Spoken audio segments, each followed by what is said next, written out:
40ನೇ ವರ್ಷದ ಸಂಭ್ರಮದ ದಿನಾಚರಣೆಯನ್ನು ಮೊದಲನೇದಾಗಿ ಸನಾತನ ಸಂಸ್ಥೆಗೆ ನಿಮ್ಮೆಲ್ಲರ ಪರವಾಗಿ ನಾನು ಅವರಿಗೆ ವಂದನೆಯನ್ನು ಅರ್ಪಿಸುತ್ತೇನೆ.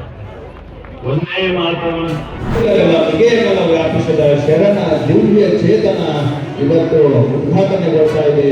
4ನೇ ವಚನ ಸಾಹಿತ್ಯ ಸಮ್ಮೇಳನ. ವಚನಗಳು ಕೇವಲ ಸಾಹಿತ್ಯವಲ್ಲ, ಅವು ಜೀವನದ ದರ್ಶನ, ಮಾನವೀಯ ಮೌಲ್ಯಗಳ ಪ್ರತಿಬಿಂಬ. ಅಂತಹ ಶರಣರ ಚಿಂತನೆಗಳನ್ನು ಸ್ಮರಿಸುವ ಸಮಾಜಕ್ಕೆ ಹೊಸ ದಿಕ್ಕು ನೀಡುವ ಪವಿತ್ರ ಕ್ಷಣಕ್ಕೆ ನಾವು ಇಂದು ಸಾಕ್ಷಿಯಾಗುತ್ತಿದ್ದೇವೆ.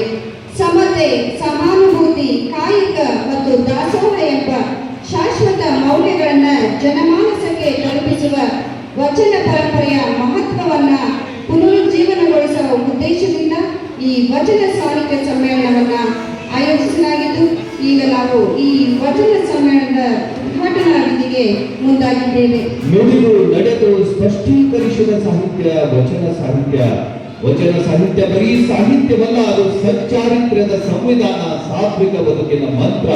ಇಂತಹ ಸಾಹಿತ್ಯದ ಸಮ್ಮೇಳನ ರಣ್ಣನಾಡಿನ ಮುಧೋಳದಲ್ಲಿ ಜರುಗುತ್ತದೆ ಎನ್ನಲು ಅಭಿಮಾನ ಇರಬೇಕು ಅನ್ನುವಂತಹ